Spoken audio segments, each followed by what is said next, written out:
bertambahnya ketakwaan dan kesolehan kita, bertambahnya ilmu, bertambahnya amal-amal kebaikan kita. Amin. Baik, di malam ini masuk ayat yang ke-10, tadabbur dari surat Al-Muzammil. Ayat 1 sampai 9 sudah dibahas, ini tentang cara sholat malam, termasuk durasinya berapa, termasuk mengapa harus sholat malam, itu sudah dibahas. Ayat ke-10 semoga selesai malam ini sampai ayat terakhir. Kita lanjutkan, sudah berubah tema tapi terkait. A'udzu billahi minasyaitonir rajim.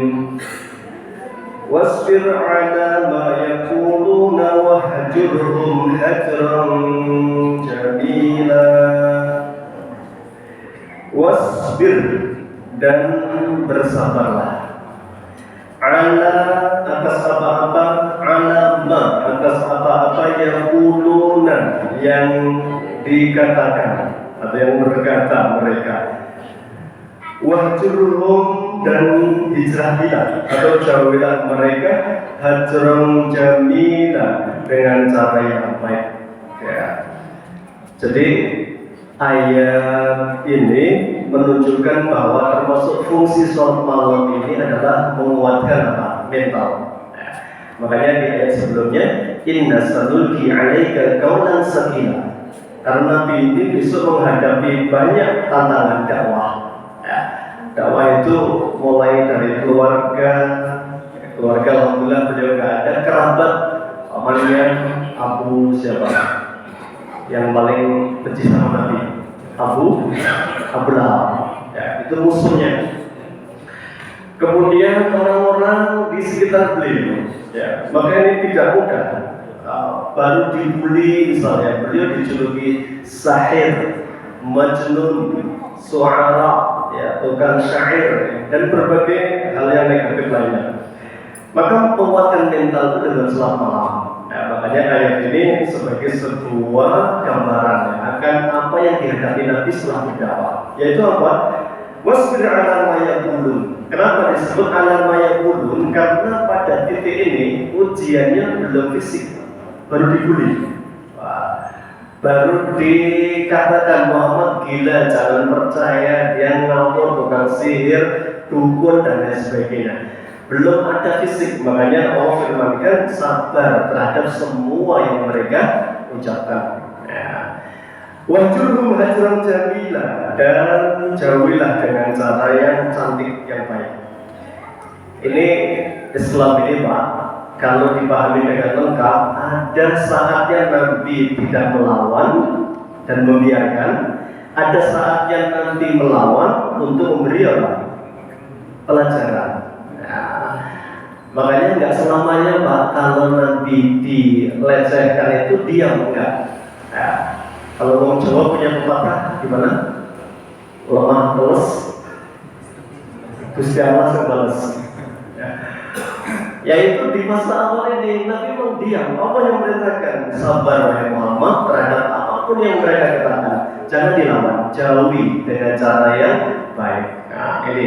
Tapi nanti di surat-surat yang lain, kalau sudah masuk di Madinah, tegas sekali Allah, ya ayyuhan nabi jahidil kuffar wal munafiqina waghlud 'alaihim. Hai nabiku, jahidil kuffar, perangilah orang-orang kafir, wal munafik, dan orang-orang munafik, waghlud 'alaihim. Kalau mereka keras, bersikap keraslah kepada mereka. Nah, ini di fase Mekah, di fase Madinah ini di Mekah suruh sabar, ya. Bahkan 360 patung di sekitar Ka'bah saja nggak boleh diusir. Ya, itu bukan temanya. Temanya adalah dengan akhlak. Nah, makanya dijawab dengan apa namanya, senyum, santun, lembut. Ini di fase Mekah. Ya, baik. Wajruhum hajran jamila. Bahkan Allah menjanjikan wadarni wal mukadzibina Saya langsung nanti kata Allah, biarkan saya kata Allah, ini itu aku. Biarkan aku yang mengurusi mereka, musuh-musuhmu itu. Ulin nikmati, mereka memang diberi kelebihan harta dibandingkan kalian orang beriman. Ya. Wa mahilhum qalila, dan biarkan mereka menikmati qalilan sebentar saja. Bapak Ibu, ini juga menunjukkan bahwa ada kalanya Allah Subhanahu wa Ta'ala langsung menolong nabinya. Tapi jarang sekali, jarang. Ada ayat dalam surat Al-Anbiya itu, ayat 170, wa ma arsalnaka illa rahmatan lil alamin. Apa artinya? Dan tidaklah kami mengutusmu Muhammad kecuali menjadi rahmat bagi seluruh alam. Maka Masya Allah Pak, keberkahan diutusnya Rasul Muhammad jadi berkah untuk semuanya. Yang Muslim jelas dapat berkahnya Pak. Muslim yang ikut syariatnya, taat dengan perintahnya, yakin dengan janjinya, pasti masuk surga. Yang munafik berapa? Yang tidak fisiknya Muslim, tapi hatinya benci kepada Islam. Ya, orang munafik itu susah dibedakan. Bahkan kalau Allah sampaikan dalam surat Al-Munafikun, wa idza ra'aitahum tu'jibuka ajsamuhum, kamu kalau lihat mereka terpukau. Jadi fisiknya itu mencerminkan seorang apa? Ya, Muslim yang kafah barangkali. Ya, syekh mantap deh sekarang. Ya, surbanan, jenggotan dan semuanya mantap itu. Wa iyakulu, dan kalau mereka sudah bicara tasma'li qaulihim, kamu terpukau, terdiam menyimak mereka. Tapi kata mereka, bukan apa? Humul aduwu, mereka itu musuhmu, fahdharhum, hati-hati kepada mereka. Nah, cirinya Mbak, kalau kata Dr. Syekh At-Turaifi, munafik hari ini, kalau Islam dilecehkan dia diam, kalau kelompoknya disebut-sebut dia marah. Nah, ini berarti organisasi lebih tinggi daripada Islam. Ini kata Dr. Syekh At-Turaifi, termasuk mujadid ahli rumah ulama besar hari ini. Dia mengatakan munafik hari ini tidak, kamu lihat saja. Kalau Islam dinistakan mereka diam, tapi kalau kelompoknya ada yang musik, mereka langsung apa ya? Bangkit melawan. Tidak perlu nuduh siapa-siapa, dilihat saja. Kalau ada yang begitu, itu kata beliau, ciri munafik ya. Munafik aman Pak di zaman Nabi. Bahkan Nabi SAW ketika ada beberapa sahabat saking geramnya, ya Rasulullah kita perang munafik. Jangan. Kenapa ya Rasulullah? Zahirnya Islam. Maka nanti orang-orang yang nggak ngerti di luaran Medina, mereka akan mengatakan Muhammad memerangi sahabatnya sendiri. Jangan. Nah ini Pak, termasuk rahmatnya Muhammad adalah orang munafik dibiarkan, tidak dihukum di zaman Nabi. Ya, nanti di akhir baru ditegaskan oleh Nabi. Kemudian orang kafir, masalah orang kafir rahmatnya, nah, keberkahannya Nabi untuk orang kafir itu Allah memperlakukan berbeda dengan umat terdahulu. Coba kalau kita lihat Nabi Nuh, Rasul pertama, begitu berdakwah, dakwahnya makin hari responnya tidak makin baik, malah makin buruk. Beliau akhirnya mengangkat tangan kan, doanya Rabbi la tadhar 'alal ardi minal kafirina dayyara.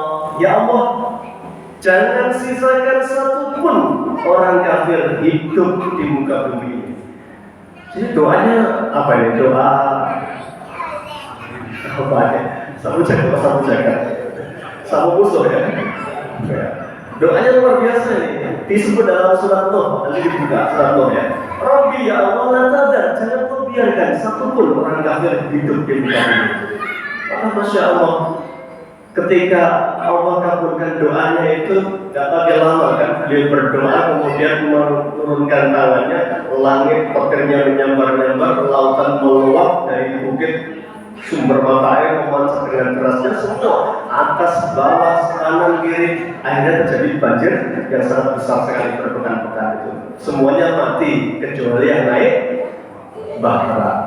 Ini Nabi doa dibayar cash misalnya. Nabi Soleh misalnya, apa Nabi Soleh mujiatnya? Unta. Nah, unta ini keluar dari batu.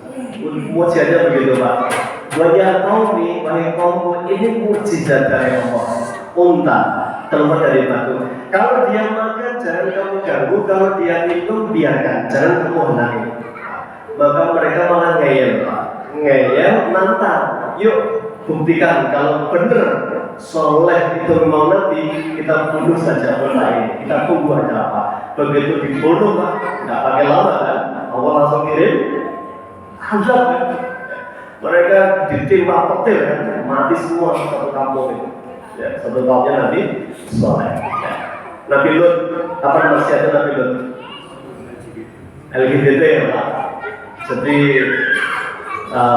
lelaki condong ke lelaki, mana semua lanang.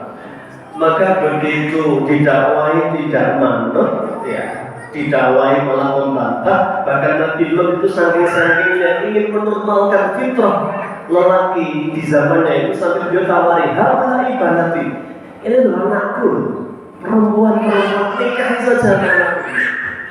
Saya baca dalam keterangan Nabi Lut itu bukan nggak ngerti Pak, pemuda di kampungnya itu akhlaknya buruk sekali. Tapi kenapa beliau masih menawarkan putrinya? Iki loh, anakku itu nikah mau. Itu saking-sakingnya beliau ingin kembalikan fitrahnya yang rusak itu kembali, lanang seneng wedok. Itu ingin begitu Pak. Saking-sakingnya itu, masya Allah. Nah, tapi umatnya ngeyel Pak. Akhirnya kampungnya dia Pak diangkat kan ke langit, sampai ceritanya Ibnu Abbas, sampai penghuni langit itu mendengar ada suara apa ini? Ringkikan kuda, kokokan ayam, lomongan anjing dari kampung Sadum atau kampungnya Nabi Lut itu. Begitu diangkat, kemudian dibalik kan, kemudian jatuhlah semua. Mereka masih dikirim batu panas dari api neraka. Nah, itu umat terdahulu Pak. Dan kata Dr. Habib Asrijani, ini berhenti dengan lahirnya Nabi Muhammad. Itu baru lahir Nabi. Begitu Nabi lahir, lahirnya kapan? Tahun gajah. Paling gampang ya Pak. Kapan Nabi lahir? Tahun gajah ya. Ya. Apa kisahnya? Ini menunjukkan nanti bahwa kisahnya ketika itu Ibrahim Abraha ini dengan kekuatan besarnya Pak, dia ingin satu-satunya penguasa di Jazirah Arab. Maka dia buat kanisa, gereja besar sekali Pak. Ternyata itu nggak membuat orang tertarik untuk berkunjung ke tempatnya itu. Orang-orang masih condong ke mana? Mekah. Akhirnya emosi kan. Nah ini biasanya gitu. Ya, orang yang hasad itu gimana caranya orang lain rusak, dia masih kokoh berdiri. Maka dirusaklah itu. Dia mengeluarkan gajah. Maka disamakan pasukan gajah. Maka begitu masuk ke perkampungan Mekah itu, dia rampas semua harta penduduk Mekah, termasuk untanya milik Abdul Muthalib kakek Nabi. Begitu dia istirahat cukup, dia tanya, siapa pemimpin Ka'bah ini? Siapa pemimpinnya? Maka orang-orang sepakat Abdul Muthalib. Maka dipanggil Abdul Muthalib. Ini Ka'bahmu mau saya hancurkan. Ya, apa permintaan terakhirmu Abdul Muthalib itu? Apa kata Abdul Muthalib dalam riwayat itu? Kembalikan unta-untaku yang telah kamu rampas itu. Ya.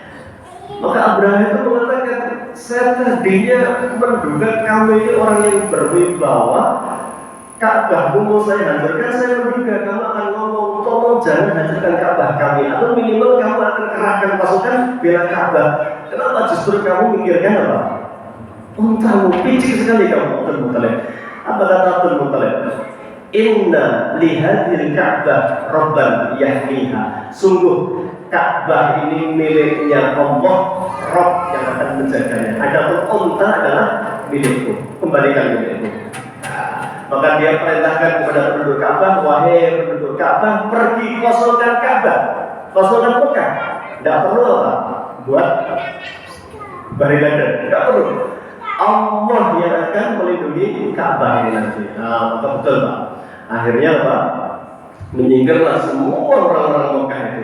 Melangkahlah Abraha, begitu sudah mendekat Ka'bah, Allah kirimkan rasa takut kepada gajah-gajah itu kan, kemudian menderung, dicampur dengan paksa mendekat, kemudian karena sudah mendekat, Allah kirimkan tayran ababil. Nah, itu kata Dr. Rogi Pasirjani pakar sejarah, itu terakhir Allah langsung nolong dari langit tanpa ikhtiar.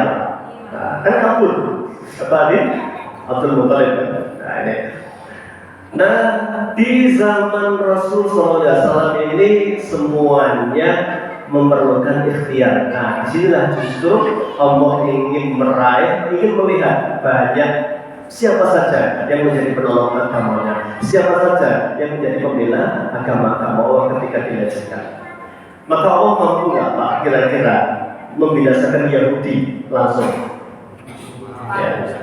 Oh jumlahnya cuma kecil sekali kan Yahudi. Tapi kenapa?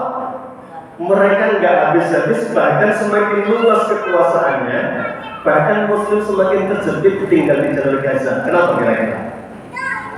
Ya karena Allah ingin beri kesempatan siapa yang menjadi pembela agama Allah bebaskan bumi Palestina.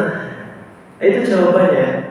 Ya, makanya umatnya Rasulullah, maka Rasulullah itu Pak, rahmat bagi orang kafir di zaman Nabi termasuk di zaman ini. Gak ada Pak, orang-orang maksiat langsung sambil beledak, itu gak ada ya. Orang-orang LGBT langsung kasurnya di angkat ke langit diwali, gak ada ya, gak ada Pak. Orang ngeyel langsung ditenggelamkan kayak koron, gak ada. Buat sekarang orang kaya ngeyel melawan Allah itu gak bakal diperlukan begitu. Nah, apa yang Allah lakukan? Wamahilhum qalila. Justru mereka diberi tangguh oleh Allah agar apa? Tahu? Taubatlah. Ya. Makanya kadang Bapak kan merasa wong elek ini biasanya panjang umur, gitu ya. Orang mati gitu ya, orang boleh. Yaitu Allah sedang apa? Allah sedang membiarkan Pak. Kalau mereka bertobat itu yang terbaik Pak. Tapi kalau mereka akhirnya tidak bertobat, Allah akan hukum dengan sekeras-kerasnya. Itu baru di dunia itu. Ya. Maka kalau begitu kita akan geram, sebagaimana geramnya Umar bin Khattab. Umar bin Khattab itu Pak. Beliau ini ngerti kenapa Nabi merahasiakan Fathul Mekah. Kenapa? Agar orang-orang Mekah tidak melawan. Ya. Karena Nabi ingin sekali Pak, tidak ada pertumpahan darah dan inginnya beliau semua penduduk Mekah masuk Islam, Pak. Masuk Islam itu. Ya. Maka begitulah. Ya. Tapi ternyata bocor rahasia ini dan termasuk Abbas bin Abdul Muthalib ini beda dengan Umar bin Khattab. Kalau Umar itu geram sekali. Nah, dalam pikiran Umar, jangan sampai Abu Sufyan itu masuk Islam. Itu sebenarnya kopian Pak Abu Sufyan, kepenaan gitu. Pengennya gitu Umar tuh.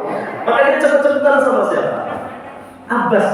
Jadi Abbas bin Abdul Muthalib itu menggandeng Abu Sufyan. Abu Sufyan diajak menghadap Rasulullah. Nanti kamu nyatakan syahadat kepada Nabi, taubat pasti diterima. Umar juga cepet-cepetan. Kalau jangan ada Abu Sufyan, bahasa Islam bapaknya. Akhirnya betul, Allah berkehendak Abu Sufyan dapat hidayah.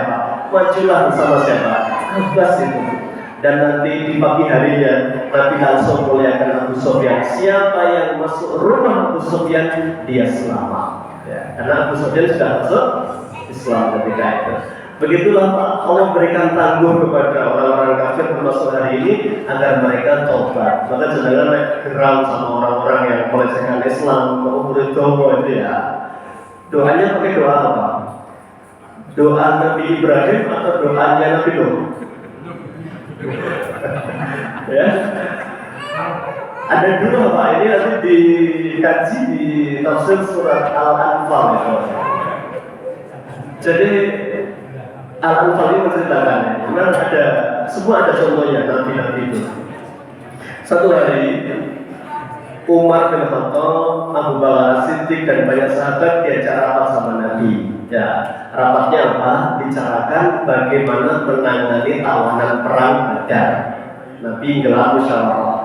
Coba semua berbicara. Umar ketika itu, Anda Umar silakan. Apa kata Umar? Ya Rasulullah, mereka ini memang kerabat kita. Bahkan ada yang anak kita, bahkan yang bapak kita, adik kita, saudara kita. Tapi mereka ini dengan kejamnya membunuh kaum muslimin di Mekah, bahkan mengusir kita dari bumi Mekah. Gak ada hukum yang lebih tepat untuk mereka kecuali dibunuh. Umar itu ya. Nabi nggak langsung mengiyakan. Coba Abu Bakar, apa usulnya? Abu Bakar terkenal apa? Lemah buta. Ya Rasulullah, mereka ini memang mengusir kita dari bumi Mekah, tapi ingat mereka juga kerabat kita. Dibalik Abu Bakar ya. Ya. Bagaimanapun mereka kerabat kita ya Rasulullah. Ya. Saya usul agar mereka ditebus saja. Ya. Maka siapa yang pertama di antara mereka dilihat, kalau orang kaya mirip Abbas bin Abdul Muthalib, tebus dengan harga yang mahal. Nanti hartanya kita gunakan untuk membantu program-program kaum muslimin di Madinah. Ya. Nabi condong ke usulnya siapa? Abu Bakar ketika itu Pak. Ya. Tapi ternyata Allah menegur Rasulullah dan membenarkan siapa? Umar bin Khattab ketika itu. Nabi kemudian di pagi harinya menangis bersama Abu Bakar karena tadi Nabi mengatakan sungguh Allah membenarkan pendapatmu wahai Umar. Tapi nanti ada keterangan lebih lanjut Pak, tidak satu ayat ini saja mengenai tawanan, maka penjahat perangnya dieksekusi, adapun orang awamnya nanti sebagian ditebus. Ya, jadi memahami sirah harus utuh dengan beberapa rangkuman sirah ya. Tapi Nabi kemudian berkata begini, apa kata Rasulullah? Wa anta ya Umar, kamu Umar bin Khattab, ya. Sesungguhnya kamu seperti saudaraku Nuh alaihi salam. Ketika berdoa, apa doanya? Ya Rob, ya Allah, jangan sisakan kafir hidup di muka bumi ini. Satu pun jangan sampai hidup. Itu engkau mirip siapa? Nuh, saudaraku. Adapun kamu Abu Bakar mirip dengan saudaraku ataupun seniorku, bahkan Abul Anbiya siapa? Ibrahim alaihissalam. Jadi Nabi Ibrahim ketika diusir, dibakar oleh penduduknya, kampungnya, oleh Namrud dan pasukannya, apa kata beliau doa sama Allah? In tu'adzibhum fa innahum ibaduk wa in taghfir lahum fa innaka antal ghafurur rahim. Ya Allah, kalau engkau berkehendak menghukum mereka, sesungguhnya mereka hamba-Mu, itu adalah hak-Mu ya Allah. Tapi kalau engkau ampuni mereka ya Allah, sesungguhnya engkau lah maha pengampun lagi maha penyayang. Halus gak bro? Ya, halus Pak. Ini bahkan terserah Allah kan, mau diadab atau diampuni. Tapi Allah nggak ada pilihan ya Allah, diintai ya Allah. Jangan kasih apa? Ampun ya. Baik, ini sejarahnya ada semua, petunjuknya ada semua, akan dilakukan oleh para nabi-nabi. Jadi begitulah syariat. Makanya ada saatnya Nabi diam tidak melawan, ada saatnya beliau melawan, ada saatnya beliau bahkan tegas memerangi. Maka lihat aja konteksnya seperti apa dan kemampuan kaum muslimin seperti apa ya. Ini ayat yang ke-11. Jadi Allah beritahu mereka agar mereka taubat. Kalau nggak taubat ya nanti di akhir ibarat utang itu totalan mengandisir, totalan belakangnya. Makanya Allah sampaikan ayat ke-12 ini. Inna ladaina ankalan wa jahima. sesungguhnya kami memiliki belenggu-belenggu di api neraka, wajahiman, dan api yang membakar menyala-nyala. Artinya apa? Kalau orang kafir sampai akhir hayatnya tidak merasakan kesulitan hidup, makmur, hidup penuh dengan kemewahan sampai matinya, bahkan mungkin matinya dengan tersenyum bisa jadi, Pak. Ya. Disaksikan oleh handai polanya anak yang lengkap menyaksikan seakan-akan berhembus dengan damai. Itu bukan berarti mereka tidak ada sesuatu yang menunggu keburukannya. Kalau Allah sampaikan azab di akhirat lebih kejam, lebih dasar sekali. Ya, ini janji Allah. Jadi memang begitulah kehendak Allah. Ada yang orang kafir, bahkan orang murtad itu nggak semua langsung dibayar cash adabnya. Ada kisah Abdullah bin Abdurrahim itu orang hafiz Quran, Pak. Hafiz Quran, mujahid, gara-gara kecantol perempuan kan. Nah, kemudian perempuan itu diajak nikah. Perempuan itu nggak mau dinikahi kalau tidak lelakinya masuk Kristen ketika itu. Maka dia masuk Kristen itu, ya kan permawi ya. Maka dia habis Quran diingatkan sama teman-temannya. Apa nggak eman-eman namanya? Hafalanmu, hafizmu, jihadmu, pokoknya lari, Pak. Makanya Nabi itu bukan maaf, betul Nabi bersabda, "Ma'taratu fitnatan adzurru minar rijal ala nisa." Tidaklah aku tinggalkan fitnah yang lebih dahsyat bagi umatku melainkan godaan wanita. Maka janganlah yang pernah digoda wanita yang sudah cantik, rupawan, terpandang, jangan bisa mengatakan saya takut kepada Allah. Jangan insya Allah tidak merasakan panasnya matahari pada mahsyar. Ada 7 golongan kan? Salah satunya rojulun ja'athum ra'atun, lelaki yang digoda wanita tidak tertarik. Jangan sampai nggak tertarik terus melamar. Ini nggak tertarik takut sama Allah, Pak, ini ya, bukan karena error sahabatnya ya. Ini memang orang ini takut sama Allah, Pak, ini ya. Maka 7 golongan salah satunya lelaki hebat itu ya. Ini. Ya. Baik, ini adabnya Allah menanti kalau orang kafir itu mati dengan nyaman, tenang, damai. Bahkan ditulis di surat kabar, telah meninggal dengan tenang ya, tenang, Pak, itu ya, dengan tenang. Tapi kalau hakikatnya dia kafir ingkar kepada Allah, Allah sudah sampaikan yang menanti untuknya adalah anghalau wa jahimah, tentang Allah yang pedih di akhirat. Wa ta'aman dha gussatin wa 'adaban alima. Ta'aman dha gussatin, ta'aman dha gussatin itu adalah makanan ya, ta'am ya. Qala Ibnu Abbas, yaitu makanan yang ketika dimakan di masuk apa ini? Tenggorokan itu fala yadkhul wa la yakhruj, tidak bisa masuk, tidak bisa keluar, nyangkol sini, Pak. Ya. Ini namanya apa? Apa namanya? Buahnya itu zakum, bukan dondong ya. Zakum ya. Zakum itu ngeri sekali, Pak. Itu begitu dimakan seret, Pak, mereka orang kafir itu, maka saking seretnya mereka seperti di dunia. Kalau seret apa? Minum, Pak. Maka begitu mereka lihat api yang menyala-nyala di atasnya ada air yang mendidih, langsung diambil, diminum, maka semuanya hancur bocor. Dia ngerti panas, tapi karena saking apanya? Ngelahnya tadi, saking ganjil jadi diminum, Pak. Itulah siksa di neraka, ngerinya luar biasa. Maka jangan berpikir mampir syirah opo sebetulnya masuk surga, jangan ya. Jadi buruk sekali cita-cita mampir opo itu ya. Ya, kalau bisa jangan ya. Jadi neraka itu harus kita berdoa kepada Allah dijauhkan dari api neraka. Ya, jangan berpikir sebagaimana orang-orang yang meremehkan urusan siksa api neraka. Itu makanan yang Allah berikan kepada penduduk neraka. Ngeri sekali makanannya itu ya. Zakum ya.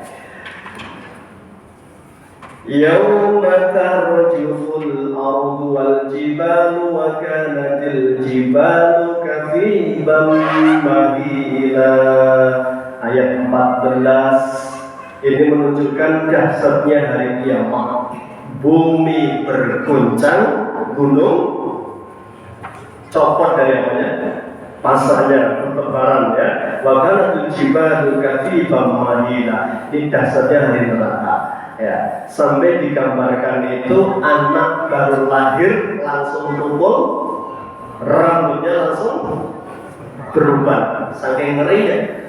Ibu yang penuh kasih ketika menyusui itu langsung diguncang ke bayinya, dia lari menyelamatkan diri. Itulah dahsyatnya hari kiamat ketika itu. Gak ada orang, gak ada yang peduli. Anak lari dari orang tuanya, istri dari suaminya, begitu semua menyelamatkan diri. Gak ada. Jadi ada film The Doomsday ya, kiamat 2012 pas ada kapal malah apa namanya, ada ini dahsyat sekali masuk ke kapal kayak kapsul ya, nggak jadi kiamat ya. Jadi yang semua yang nggak masuk kapal mati, yang di kapal hidup ketika itu ya. Dalam sebuah kiamat itu ya. Kiamat itu jelas sekali, semuanya hancur, semuanya binasa, semuanya mati. Iya. Nah nanti ditiupkan yang kedua sangkakala itu, maka semua bangkit untuk mempertanggungjawabkan amalnya. Maka orang kafir hari itu semuanya sama. Ya laitani kuntu turaba. Ya Allah, andaikan saya jadi tanah saja. Karena besok yang jadi tanah itu hewan-hewan Pak, jadi tanah semua. Ya, jadi tanah. Karena tidak ada hisab untuk mereka. Makanya begitu dibangkitkan semua dijadikan tanah, ya, nggak ada hewan-hewan itu, ya. Jadi termasuk ini rahmatnya Allah, tidak ada hisab untuk hewan-hewan. Jadi ada misalnya jangan kasihan ya, misalnya di kebun binatang ada pawangnya ngasih makan buaya dengan ayam, gitu ya. Wah, ini dihisab ini buayanya ya. Dalam boleh yang dapat itu namanya siklus apa ini? Ya hewannya begitu Pak. Biasa yang kuat makan yang lemah, nggak ada hisab. Yang dihisab itu yang ngingu manuk yang dipatani. Itu dihisab saja. Iya, karena boleh Pak. Ya, yang lebih buruk ada ya.